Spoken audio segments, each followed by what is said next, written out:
वाले प्यारे बच्चे तैयार हो जाइए, क्योंकि गणित विषय का पेपर आ चुका है अब आपकी स्क्रीन के सामने, जिसका आपको इंतज़ार था। यानी कि आपका जो गणित विषय का पेपर है एक ऐसा पेपर होता है, यानी कि ये डिफ़िकल्ट भी होता है, ये मान के भी आपको चलना है क्योंकि डिफ़िकल्ट सब्जेक्ट है। तो जितने भी विद्यार्थी हमारे साथ जुड़े हैं जो डिफ़िकल्ट इस पेपर को मानते हैं, उसे हम ईजी करने के लिए आपके लिए ये गणित विषय का पेपर लाए हैं। तो प्यारे बच्चे चैनल को सब्सक्राइब करेंगे। बढ़ते हैं हमारे क्वेश्चन की ओर। क्वेश्चन यहाँ पर पूछा गया है, सभी देख सकते हैं, जिसमें सही विकल्प चुनना है। पहला है, यदि किसी चतुर्भुज के विकर्ण परस्पर समकोण पर समद्विभाजित करें। देखिए, यदि किसी चतुर्भुज के विकर्ण पर समकोण पर समद्विभाजित करें तो वह क्या होगा? समचतुर्भुज, आयत, समलंब या फिर पतंग।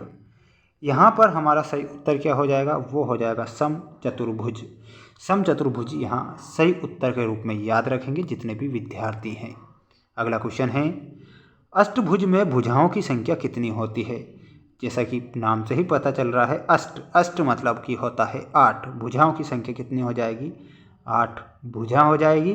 तो यहाँ पर हम करेंगे 8 भुजाएं। अगला क्वेश्चन दिया गया है जिसमें पूछा गया है, सभी देख सकते हैं, किसी चतुर्भुज के चारों अंतः कोणों का योग कितना होता है? किसी चतुर्भुज के चारों अंतः कोणों का योग आपसे पूछा गया है प्यारे बच्चों। तो आप करेक्ट उत्तर के रूप में 360 डिग्री याद रखेंगे। ये क्वेश्चन कई वर्षों से लगातार पूछा जा रहा है, आप इसे अच्छे से याद कर लेंगे। और याद क्या करना है? चतुर्भुज के चारों अंतः कोणों का योग 360 डिग्री का होता है। समांतर चतुर्भुज के आमने सामने की जो भुजाएं होती है वो कैसी होती हैं?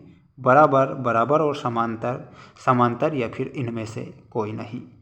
यहाँ हमारा सही उत्तर जो होगा वो हो जाएगा करेक्ट सभी प्यारे बच्चों का ऑप्शन नंबर सी, बराबर और समांतर। जैसे कि क्वेश्चन में पूछा गया था, समांतर चतुर्भुज की आमने सामने की जो भुजाएं होती हैं बराबर और समांतर होती हैं। अगला क्वेश्चन दिया गया है जिसमें पूछा गया है, सभी प्यारे बच्चे देख सकते हैं, षटभुज के प्रत्येक अंतः कोणों का योग कितना होता है? षटभुज, तो यहाँ हमारा सही होगा 720 डिग्री। आप करेक्ट उत्तर के रूप में याद रखेंगे। चैनल को सब्सक्राइब कर लेना है। बढ़ते हैं हमारे क्वेश्चन की ओर। क्वेश्चन यहाँ पर पूछा गया है, देख सकते हैं, जिसमें आपको सही विकल्प चुनकर रिक्त स्थान भरने रहेंगे। पहला क्वेश्चन दिया जाएगा, केवल रेखाखंडों से बना सरल बंद वक्र खालिस्तान कहलाता है। केवल रेखाखंडों से बना जो सरल बंद वक्र होता है उसे क्या कहा जाता है? तो उसे हम बहुभुज कहेंगे। क्या कहेंगे? बहुभुज। बहुभुज यहाँ आपका सही होगा। अगला है, वर्ग एक ऐसा आयत होता है जिसकी सभी भुजाएं होती है। वर्ग एक ऐसा आयत होता है जिसकी जो सभी भुजाएं होती है वो कैसी होती हैं? यहाँ पर हमारा सही उत्तर हो जाएगा, वो हो जाएगा बराबर होती हैं। कैसी होती हैं? बराबर। तो बराबर आप करेक्ट उत्तर के रूप में याद रखेंगे। अगला क्वेश्चन है जिसमें पूछा गया है, एक समबाहुभुज का बाह्य कोण है 330 डिग्री का, तो इसकी जो भुजाओं की संख्या होगी वो कितनी होगी? तो भुजाओं की संख्या में आपको 12 याद रखना है। 12 विल बी करेक्ट आंसर। बढ़ते हैं अगले क्वेश्चन की ओर। अगला क्वेश्चन भी आ चुका है आपकी स्क्रीन के सामने। सभी प्यारे बच्चों चैनल को सब्सक्राइब कर लीजिए। समांतर चतुर्भुज के आसन्न कोण होते हैं। समांतर चतुर्भुज के जो आसन्न कोण होते हैं इसमें आप बताएंगे संपूरक। क्या बताएंगे? संपूरक। आप करेक्ट उत्तर के रूप में याद रखेंगे।